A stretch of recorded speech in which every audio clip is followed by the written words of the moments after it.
Like, okay, no disrespect to firm, but I don't think it's like a. I guess if you're a white woman, it hits different. You're like, what? You're treating me like a Muslim. Jane Smith is sitting on a Lufthansa machine bound to Frankfurt, Germany.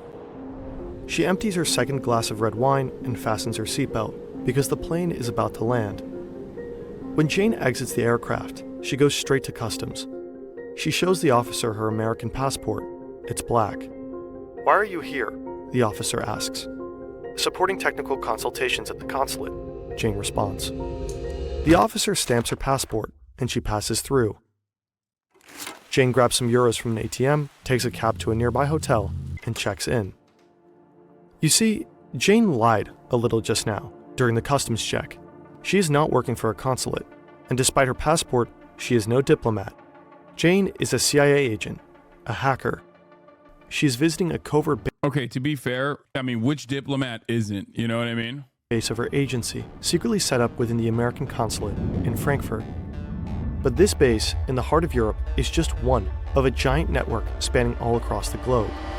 What are their This is why I always use the term State Department employee rather than just simply CIA. It's interchangeable colloquially, but functions, and how do these bases operate on foreign territory? CIA's global hacking program. Spy stations, Methoden der CIA. What are the Americans doing here?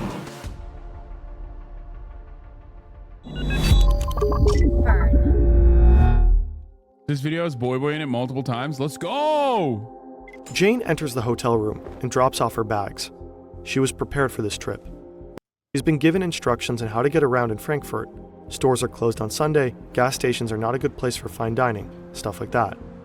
We all know this thanks to the extensive leaks called Vault 7 from a few years back. Generally, this video largely relies on leaked information and statements of retired agents. It was a 9-hour flight from Washington, D.C. to Frankfurt. Jane is pretty exhausted and takes a shower. She is very careful not to leave anything that could identify her unattended. She takes her phone and laptop with her to the bathroom. Freshly dressed, Jane takes the U5 subway towards Poingesheim. She gets off at Gießener Straße, just a few hundred meters north from the consulate. Frankfurt hosts the largest U.S. consulate in the world. Officially, it is serving American residents in the region, but in truth, it is doing much more than that. Oh yeah. At the main gate, Jane shows her black passport and is handed a yellow visitor's badge. She follows the signs to the employee entrance alongside the consulate building on the left. Jane holds up her yellow badge at the door and is buzzed into the building by a guard. Inside the building, Jane walks through a number of corridors and through a large heavy door to Post 1. A U.S. Marine is waiting behind a glass window. Jane gives her the yellow badge and she gets a blue one instead. Jane can finally enter her new office and get to work. She calls her person of contact and gets to know the other agents at the station. In 2013, news broke that the US spied on then German Chancellor Angela Merkel's private phone for over 10 years. The NSA may have been spying on Chancellor Angela Merkel. A spokesman for the German leader described the idea as Totally unacceptable. The operation was run by the so-called Special Collection Service, a spy unit of the NSA and CIA. Officially, it does not exist. Unofficially, it is running spy operations from almost 100 US embassies all across the world, including Frankfurt. But Jane works for another unit here. She works for the European branch of the Center for Cyber Intelligence. And these people are mostly Ivy grads? Yes. If you go to Yale, if you go to Harvard, you're going to get scouted, and this is what you're going to end up doing. The CIA's hacking division. Jane and others are developing cyber weapons. There are over 1,000 hacking systems and several hundred million lines of code in the CIA's arsenal. Some of these hacking tools are extremely powerful. The CIA could turn devices from Apple, Google, Samsung, and many others into secret microphones. There are tools that bypass encryption from messengers like WhatsApp, Signal, or Telegram, allowing the agency to collect text and voice messages. But there are also attack systems like fine dining, which only work from up close. This is where Frankfurt's strategic location comes into play. The Schengen Agreement allows Jane to travel from Frankfurt to almost any European country without border control. If Jane wanted to penetrate high-security targets that are not connected to the internet, she could simply take a train, stick a USB drive loaded with malware into a target PC, and be back in Frankfurt by supper. Jane is a very talented hacker. If one day she decided to leave the CIA, she could have a very promising career as a cybersecurity expert. All she'd have to do is build a portfolio and launch her own website. Unfortunately, Jane is not very creative when it comes to designing. Luckily, she doesn't have to be. There is a Typical fast, STEM. easy, and intuitive way to build a website with our sponsor, Odoo. Oh my Odoo god. is an all-in-one management. Oh my god, that's a fucking banger segue. I have to recognize that. I literally thought it was a part of the content. That's crazy. I'm done. I'm throwing the fucking towel. That was an insane segue, bro. That's okay. Platform that lets you build a great-looking website in minutes. Just answer a few quick questions, select a theme you like, and customize it to your needs. Simply drag and drop blocks to add images or text. If you, like Jane, are out of creative ideas, AI can help you. With Odoo's intuitive website builder, you can easily change every aspect of your site, highlight text, change the shape of your pictures, or add animations to make your website really stand out. Check out Odoo by clicking on fern.deals/Odoo to build your very own website. Your first app is free for life, with a custom domain name free for 1 year. Jane is working at the base for a time now when she gets a phone call. Her superiors need her expertise at another location. She says goodbye to her colleagues, checks out of her hotel room, and buys a single malt whiskey with her remaining euros in the duty-free shop at the airport. Jane's next destination is Australia. Wait, what? Five Eyes! Why would she go to Australia? Wait, the CIA? You mean to tell me that the CIA operates in Australia? Wait, hold on. Or no, that makes no sense to me, mate. Or no. Jane gets off the plane and walks to customs, and things do not go smoothly. One of the officers seems suspicious about her and selects Jane for secondary screening. But she is prepared. Agents like Jane are usually trained here, Camp Peary, or how most people in the CIA call it, the farm, a roughly 10,000-acre piece of land near Williamsburg, Virginia. It was established during World War II as a military training center. Later, it was transformed into a camp for Italian and German war prisoners. In 1951, the CIA took over and turned it into a secret spy school. Of course, not officially. In fact, the CIA has built an entire fake city. There are multiple houses and dormitories for students and staff. For training, the site has several shooting ranges. Bring burner phones to China, keep your personal phone at home. Why? I don't give a shit. Oh no, the Chinese government is gonna fucking spy on me. What are they gonna find out? My undying loyalty to Xi Jinping? Like, what the Yeah, it would be really scary if the Chinese agencies spied on me to find out how much of a dick rider I was. Yeah, I like to keep a level playing field. Everyone can have my data. I already know the American agencies are already up my asshole, so might as well give in to the fucking Chinese ones. Fuck it, I'll get a Huawei phone myself and personally speak sweet nothings about Xi Jinping into it. Okay, by the end of the trip, I'm gonna have maxed out social credit. Okay, they're gonna open up a new tier. They're gonna be like, dude, this Hasan guy, he's got platinum tier social credit. He can now take the high-speed train for free. Okay, you know how like if you get a low enough social credit, you can't get on the high-speed trains? Mine is gonna be so goddamn high, I will have a new tier. Yeah, I'm gonna be grinding that shit like a fucking gold farmer on WoW. Boathouses at the river, driving courses, and an airfield. Students learn everything they need to know about life as a secret agent in the field, from basic weapons trainings all the way to the handling of explosives, how to evade pursuers, and field surveillance. Students practice how to infiltrate a border that is tightly guarded by watchtowers and police dogs. Enemy capture is simulated by kidnapping students from their dorm and interrogating them. There is even a mock prison where students learn how to deal with solitary confinement. Not gonna lie, this is kind of cool. Like, I mean, obviously it sucks, and I know why they're doing it, and it's dog shit, but like, it would be kind of cool to be trained like that, I feel like. I don't know. If training needs to be even more hardcore, students are brought to Harvey Point, just a few hours south of the farm. This is the place where, among other things, the operation to kill Osama bin Laden was planned and trained. Okay, well, that was a big L, so I'm not gonna lie. Maybe that shit didn't take, okay? This is where they trained the Osama bin Laden mission, Delta Force. That's why there's 11 downed Black Hawks in the region. This is where they train the inevitable Black Hawk crash, like so you're ready for it when it happens, because it's gonna happen. There's just no way that it's not gonna happen. You get in a fucking Black Hawk, it's gonna go down, famously. Sick paintball team, though. Jane stands in front of a customs officer at the Australian airport. She remembers how to survive secondary screening. According to a CIA training What do manual, you mean survive secondary screening? Bitch, I get secondary screening every time. I'm still alive. What are we talking about? Like, okay, no disrespect to firm, but I don't think it's like a... I guess if you're a white woman, it hits different. You're like, what? You're treating me like a Muslim. the two most common questions in this situation are why are you here and where are you staying? Jane learned how to maintain her cover, no matter what. When asked, Jane gives a quick and concise answer. No pause and no delaying sounds between questions and response, just as the manual says. She knows that any unnecessary information or overly specific answers might lengthen the interview, so she keeps it short and simple. She tries to stay calm. No swallowing, no lip biting, nothing that can make her seem nervous. And it works. After a few minutes, the officer hands Jane her passport and she's free to enter the country.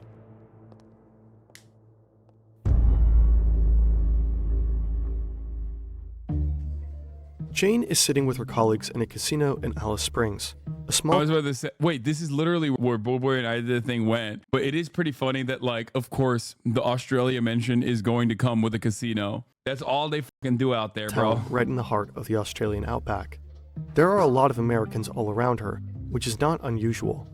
Most of them work at Pine Gap, a nearby military base run by the Australian and US government. Jane and others are playing a weird American dice game called Craps when a group of Australian YouTubers join them. Together they drink, they laugh, and maybe talk a bit too much about their work. What's it like living here? No! No! The Americans in this casino are no ordinary soldiers, and Pine Gap is not your usual military base. Pine Gap is a top-secret spy facility. Wait, did this happen? Wait, like they actually linked up with Jane? Like, what the fuck's going on? I'm a little confused. They are mentioned in the start, but I didn't... Wait, no, right? Jane's not a real person, right? I assume this is like... Is Jane a real person? Keep watching it, please. Roughly 1,000 people work at the so-called Joint Defense Facility, which is a quite misleading name, in fact. In its early years, Australians only worked as cooks, painters, or janitors. While today almost half the staff is Australian and the other half American, in reality the CIA and the NSA call the shots here. While Pine Gap was originally used as a defensive site to keep track of Soviet nuclear missiles during the Cold War, US intelligence quickly realized how useful this base could truly be. Today, it is the US's most important intelligence collection station in the world. There are 38 radar dishes all across the base. Many of them are enclosed in random, huge golf ball-like structures. They are built to hide and protect the antennas inside them. Most of these antennas communicate with US spy satellites, like Orion 3, 5, 7, and 9. These spy satellites are geosynchronous. They move in orbit with exactly the same speed as the Earth's rotation. This way the CIA can intercept almost all wireless communication from Europe, Africa, and Asia, 24/7. The immensely powerful NSA spy programs, Echelon and X-Keyscore, that Edward Snowden made public in 2013, are also operated from Pine Gap. These programs are used to systematically collect everything, from online chats to phone calls and mails. At the heart of the base sits the operations building. On a total of around 20,000 square meters, roughly the size of a small IKEA, the CIA, NSA, and other agencies analyze all incoming intelligence data. Pine Gap played a vital role in America's war on terror. It provided real-time data for soldiers on the battlefield in Iraq and Afghanistan, and it was used to locate targets for US drone strikes, during which hundreds of civilians were killed. A very recent report indicates that Pine Gap intelligence may have assisted Israeli forces to attack targets in Gaza. For that reason, a group of protesters tried to block the entrance to Pine Gap at the end of last year. Nope. Pine Gap has been criticized by many different groups before. Some people have Can't even do it, managed to mate. enter the facility. More recently, these Australian YouTubers, for example. Be sure to check out their video. It inspired us to make this video in the first place. Should I be more hyped? Did you hear that? It sounded like bombs going off. No. Jane has seen No. places few people in the world have ever been to. Covert hacking bases in the heart of Europe, training facilities in the US, and spy stations in Australia. She knows many of the CIA's secrets, like the fact that in 2000, an American soldier from Pine Gap reportedly started a secret swingers club in Alice Springs, which held wild sex parties. But there are places that not even Jane will ever have access to. Ooh, black sites. On September 6, 2006, By the way, you want to know something crazy about the boomerang of fascism and violence? Inevitably, the stuff that you do overseas, it loops back around to obviously like the domestic, the imperial boomerang, like the imperialism that you engage in and the activities that you engage in overseas. So like, you know, the countrymen of other nations inevitably comes back and loops around and is tested on American citizens as well. No, not blowback. Imperial boomerang is a little different than blowback. That boomerang is basically best exhibited with the invention of LRADs. LRADs are long-range acoustic devices originally used in, I believe, 2003 in Iraq, first deployed against like civil disobedience happening in Iraq against Iraqi civilians, which are now deployed by American police departments regularly against American domestic civil disobedience. That literally, like first you invent a new type of weapon, you use it on like Iraqi people, and you're like, oh yeah, they're not real people, who gives a shit, right? Like in a couple of years you inevitably loop back around and use it on your own citizens, right? You use the war zones like as a testing ground. So basically the black site situation is identical as well. First applied in the war on terror, also utilized in Chicago by the Chicago Police Department under the watchful eye of Rahm Emanuel. So something to remember. President George Bush admitted what many people had already suspected. So I'm announcing today that Khalid Sheikh Mohammed, Abu Zubaydah, Ramzi bin al-Shibh, and 11 other terrorists in CIA custody have been transferred to the United States Naval Base at Guantanamo Bay. In this speech, Bush acknowledged that the CIA was running a network of secret prisons all across the world, so-called black sites. The most well-known CIA prison is Guantanamo Bay in Cuba. The prison was built for international terrorist suspects. Just 4 months after the attacks on 9/11, the first 20 people arrived. But Guantanamo is no regular prison. In most cases, there are no official charges, no trials, and no formal convictions. What the fuck is this CGI? What do you want? They're not using AI. Like, I'm happy that they're using CGI. Don't complain. A total of 800 people were brought here. Some have been exposed to enhanced interrogation techniques, most commonly known as torture. Yeah. Often, the CIA did not have clear evidence on their inmates.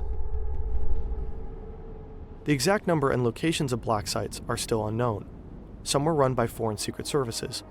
At least 10 of these prisons were built and operated by the CIA. Over 50 governments participated in some way. If the CIA suspected someone of being a terrorist, they sometimes became part of the agency's extraordinary rendition program, or simply kidnapping. The suspect was illegally shackled, blindfolded, and transported via plane to one of the CIA's black sites. Some of these prisons were allegedly planned from the CIA base in Frankfurt, while the farm was allegedly involved in rendition flights. One of the most important prisons of the CIA was here, on a Polish military base near the small village of Stare Kikute. Inside this 2-story villa, the CIA built one of its very first prisons after 9/11, codenamed Quartz. The CIA tortured multiple suspects here. As compensation for using the place, the CIA paid at least $15 million and outfitted the base with $300,000 worth of security cameras. After many years of denial, in 2014, the Polish government finally admitted that it hosted the secret CIA prison. Since then, the European Court of Human Rights has found multiple European countries responsible for letting the CIA violate several human rights in prisons on their territory. I like that normally black sites are like in operation in places like Egypt and stuff, but then you also have one in the middle of Europe in Poland because they just don't know what's going on. They're like, what? The Americans, they wanted to build the house we like. You know, same shit.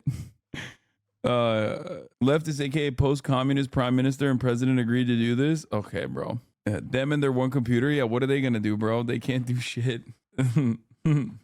They bribed him with light bulbs. Okay, listen, you guys are being way too aggressive to all the Polish, especially when at the top of the hour they don't even see the ad breaks. Okay, you on the other hand will see a 3-minute ad break at the top of the hour. The entire nation's on the one computer. Okay, they're sitting around, they're chilling big time. They won't see the ads. You will though, unless you subscribe for $5 or for free with a Twitch Prime. Here's the 3-minute ad break now. In 2009, President Obama ordered for all black sites to be closed, but to this day, Guantanamo Bay still holds roughly 30 inmates.